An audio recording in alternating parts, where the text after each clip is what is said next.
పెడితే పట్టణంలో వరకు సెక్రటరియట్ వరకు కూడా అన్ని అబద్ధాలు అసత్యాలు మాత్రమే ప్రచారం చేస్తున్నారు.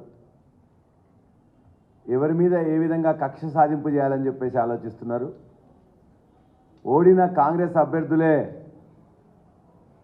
వాళ్ళందరూ కూడా పోలీస్ వ్యవస్థను, రెవెన్యూ వ్యవస్థను మొత్తాన్ని కూడా దుర్వినియోగపరుస్తూ గెలిచిన ఎమ్మెల్యేలను కూడా ఇతర పార్టీల నుంచి వచ్చిన వాళ్ళందరినీ కూడా అవమానపరుస్తున్నారు, బెదిరిస్తున్నారు. కార్యకర్తలను అయితే చాలా ఇబ్బందులు పెడుతున్నారు.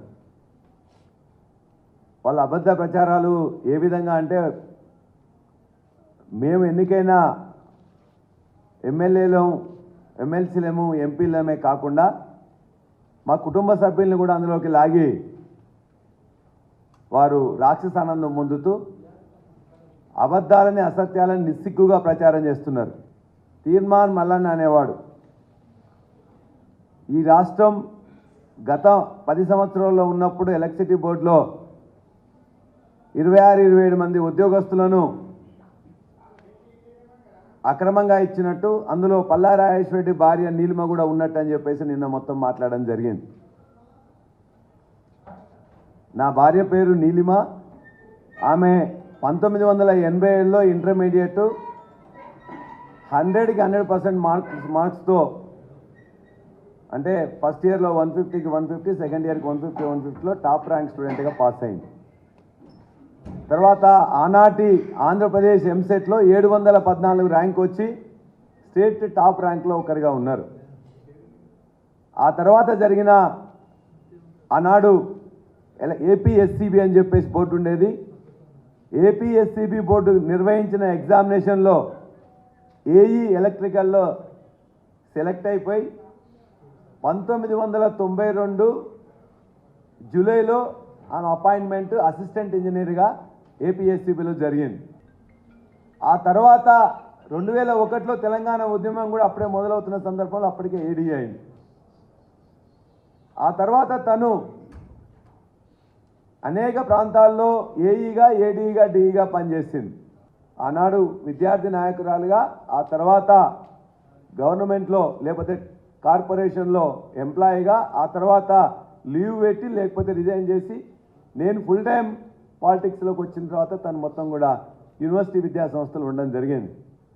తన మీద కూడా తను దొంగతనంగా ఈ ప్రభుత్వం ఉద్యోగం ఇచ్చినట్లు, తను కాంగ్రెస్ ప్రభుత్వం రాగానే రిజైన్ చేసి పారిపోయినట్టు మాట్లాడుతున్న తీన్మార్ మల్లన్న, ఖచ్చితంగా అతని మీద డిఫమేషన్ కేసు వేస్తున్నాం.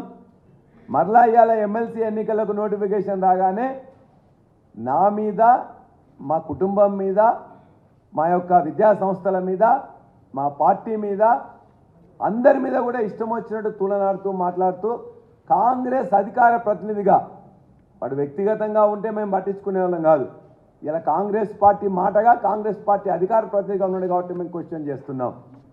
ఇవాళ కాంగ్రెస్ పార్టీ ప్రభుత్వం నిర్వహిస్తున్న ప్రజావాణిలో అతనికి వ్యతిరేకంగా ఆ ప్రాంతంలో గట్కేసరి కానీ మేడ్చల్ ప్రాంతంలో ప్రతి బిల్డర్ దగ్గరికి వెళ్ళి ఏ విధంగా మొత్తం డబ్బులు వసూలు చేస్తూ ఎమ్మెల్సీ ఎన్నికల్లో నన్ను వసూలు చేయమని చెప్పేసి ప్రజావాణిలోనే కంప్లైంట్ ఇచ్చారు. దాని మీద ఈ ప్రభుత్వం తీసుకున్న చర్య ఏమిటి? రెండో అంశం, మా కాలేజీలు ఉన్న ప్రాంతానికి వచ్చి ఇవాళ వాళ్ళ తమ్ముడు విజయాన్ని పంపించి ప్రతిరోజు కూడా మీరు ఇక్కడ ఈ ల్యాండ్లో వాళ్ళ ఇష్యూ ఉంది, వీళ్ళ ఇష్యూ ఉంది, సెటిల్ చేస్తావా లేదని చెప్పేసి బెదిరిస్తూ ఉన్నాడు. రోజు ప్రతిరోజు కూడా మా ఎంప్లాయీస్ని బెదిరిస్తూ, తూలనాడుతూ, అసభ్యకరంగా మాట్లాడుతూ చేస్తున్నాడు. అంటే వ్యవస్థ ఎక్కడికి పోతున్నది? ప్రభుత్వాలు వస్తూ ఉంటాయి, పోతూ ఉంటాయి. కాంగ్రెస్ అధికార ప్రతినిధిగా మాట్లాడింది కాబట్టి కాంగ్రెస్ ఎంక్వైరీ చేసుకొని ఒకవేళ ఏదైతే నిజాలు తెలుస్తుందో దాని మీద వారిని చర్య మీద తీసుకుంటారా, లేకపోతే క్షమాపణ కాంగ్రెస్ పార్టీ తరఫున క్షమాపణ చెప్తారా చెప్పాలని చెప్పేసి మేము డిమాండ్ చేస్తున్నాం. అంతేకాకుండా ఇవాళ చాలామంది ఎమ్మెల్సీగా నువ్వు పోటీ చేస్తే చేయొచ్చు, కాంగ్రెస్ పార్టీ అభ్యర్థిగా నువ్వు ఎవరికైనా ఇస్తే ఇవ్వచ్చు, కానీ కాంగ్రెస్ ఇంతకుముందు నేను పోటీ చేసిన వాళ్ళను నేను తూలనాడుతా, నేను ఇష్టం వచ్చినట్టు చేస్తా అంటే కుదరదు. ఎట్టి పరిస్థితుల్లో ఇటువంటి బెదిరింపులు కానీ ఎవరు కూడా సహించరు. ఇవాళ ప్రజాపాలన అని పెట్టి అంటే మీరు ఇచ్చిన హామీలని మీరు అమలు చేయకపోగా అమలు చేయడానికి అవకాశం ఉన్నా ఎందరు ఇల్లు లేని వారు ఉన్నారు, ఎందరు ఇల్లు జాగా లేని వారు ఉన్నారు, పెన్షన్లు 2000 ఎవరికి వస్తున్నాయి, రైతు బంధు 10,000 ఎవరికి వస్తున్నాయి, అదంతా డేటా మీ దగ్గర ఉన్నది, గవర్నమెంట్ దగ్గర. ఆ అవకాశం ఉన్నా మీరు హామీలు అమలు పరచలేక దాన్ని కాలయాపన చేయటానికి ఒక ప్రజాపాలన అని ఒకని పెట్టి ఇవాళ ప్రజలందరినీ కూడా రోడ్ల మీదకి తెచ్చినారు. మీరు అవసరం లేదు, అప్లికేషన్లు తీసుకునాల్సిన అవసరం లేదు. చాలా మీ హామీలకు ఆల్రెడీ ఉన్నాయే, దాన్ని పెంచుతాము అని చెప్పినారు. ఆ డేటా మీ దగ్గర ఉన్నది. డైరెక్ట్గా పెంచితే సరిపోతుంది. 10,000 రైతు బంధు, 15,000 రూపాయలు రైతు భరోసా చేయొచ్చు, 2,000 పెన్షన్, 4,000 రూపాయలు పెన్షన్ చేయొచ్చు. ఇల్లు లేని వారు ఎవరున్నారో ఆల్రెడీ ఉన్నాయి మన దగ్గర, అన్ని ఎంఆర్ఓ ఆఫీస్లో మొత్తం గవర్నమెంట్ దగ్గర ఉంది. జాగాలు లేని వారి వివరాలు కూడా ఉన్నాయి. ఇవన్నీ కూడా మీరు చేయొచ్చు. కానీ అట్లా చేయకుండా కాలయాపన చేయటానికి ప్రజల్ని మీరు బలి పశువులుగా చేసినారు. అవసరం లేదు. ఏ దరఖాస్తులు తీసుకొని కేసీఆర్ గారు రైతు బంధు ఇచ్చినాడు? ఏ దరఖాస్తులు తీసుకొని కేసీఆర్ రైతు బీమా ఇచ్చినాడు?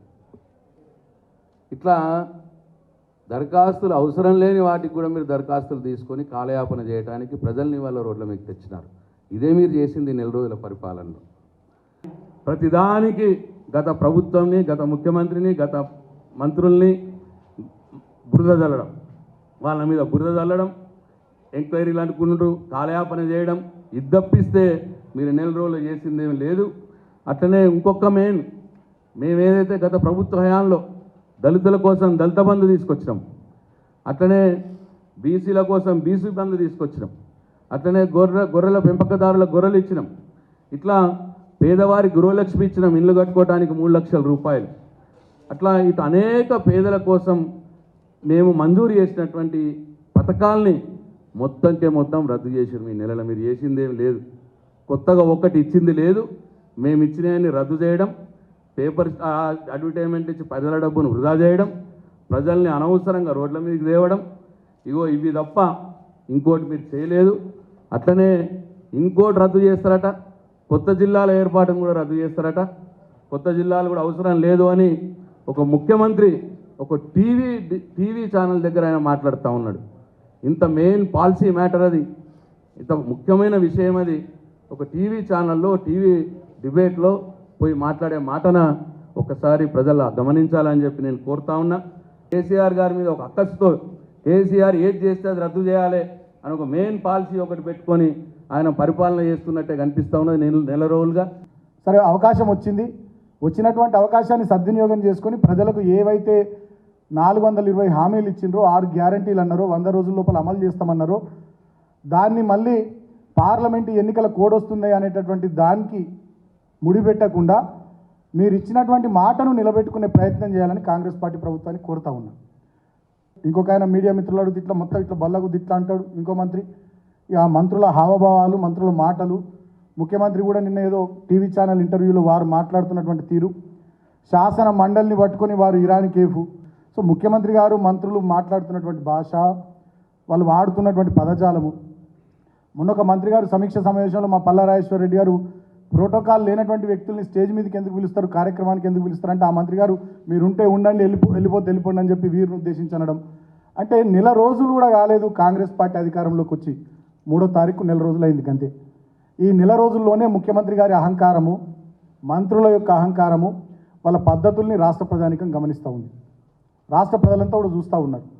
ఇచ్చిన మాట మీద నిలబడి చెప్పినటువంటి విషయాల్ని ఆచరణలో నిజం చేసి ఆశగా ఎదురు చూస్తున్నటువంటి ప్రజలకు సహాయం చేసే పనిని పక్కకు పెట్టి పల్లా రాజేశ్వర రెడ్డి గారి విద్యాసంస్థల మీద దాడి, పల్లా రాజేశ్వర రెడ్డి గారి సతీమణి మీద దుష్ప్రచారం, వినోద్ కుమార్ గారి మీద వారి మీద దుష్ప్రచారం, ఇతర మా మాజీ మంత్రులు, మాజీ ఎమ్మెల్యేల మీద దుష్ప్రచారాలు, ఇటువంటివన్నీ కూడా బంద్ చేయాలని నేను కాంగ్రెస్ పార్టీకి హితపలుకుతా ఉన్నాను. 10 సంవత్సరాలు మేము కూడా అధికారంలో ఉన్నాం. 10 సంవత్సరాలు మేము కూడా అధికారంలో ఉన్నాం. ఇప్పుడు గొట్టాలు పట్టుకొని యూట్యూబ్ ఛానల్లో ఎవరెవరైతే మా మీద ఆరోపణలు చేస్తూ ఉన్నారో, అడ్డగోలుగా దుష్ప్రచారాలు చేస్తూ ఉన్నారో, వీళ్ళు 10 సంవత్సరాలు ఇట్లా చేసినా కూడా మేమేమనలే, అసలు ఎవరినేమనలే.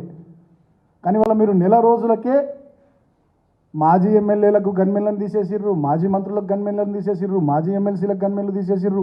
మేము 3వ తారీఖు నాడు ఓడిపోతే 4వ తారీఖే మా మంత్రుల క్వార్టర్స్కు ఆర్ఎండ్బి అధికారులు వచ్చి మీరు ఇమీడియట్గా క్వార్టర్లు కాల్ చేయాలని దబాయింపులు, ఎమ్మెల్యే క్వార్టర్స్, జిల్లాలో ఉన్నటువంటి నియోజకవర్గాల్లో ఉన్నటువంటి ఎమ్మెల్యే నివాస సముదాయాలు ఇమీడియట్గా ఖాళీ చేయాలని సామాన్లు బయట వారేయడాలు, మిర్యాలగూడ ఎమ్మెల్యే క్యాంప్ ఆఫీస్లో నుండి అయితే కేసీఆర్ గారి ఫోటో బయట రోడ్డు మీద తీసుకొచ్చి పెట్టి మీ కార్యకర్తలు దుక్కడాలు, ప్రగతి భవన్ లోపలికి పోయి కేసీఆర్ గారి పేరు ఆనాటి ముఖ్యమంత్రిగా వారు వేసినటువంటి శిలాఫలకానికి సంబంధించినటువంటి ఆ పేరును కూడా బురదతోని తుడిచేసే సిగ్గుమాలినటువంటి చర్యలు, నీతిమాలిన చర్యలు ప్రజలంతా చూస్తూ ఉన్నారు. ఇవి బంద్ చేయండి అని కోరుతూ ఉన్నాం.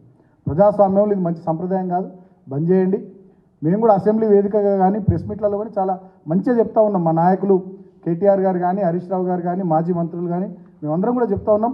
ప్రభుత్వం మీద కొత్తగా వచ్చింది, ఎస్ డెఫినెట్గా కొన్ని రోజులు మేము కూడా చూస్తాం, సహకరిస్తాం. మీరు ఏమేమి చెప్పారో 100 రోజులు అన్నారు, అవన్నీ ఇంప్లిమెంట్ చేసే ప్రయత్నం చేయండి. మేము పూర్తి స్థాయిలో సహకరిస్తామని చెప్పిన తర్వాత కూడా ఆ పనిని పక్కకు పెట్టి మా మీద బురద జల్లేటటువంటి ప్రయత్నాలు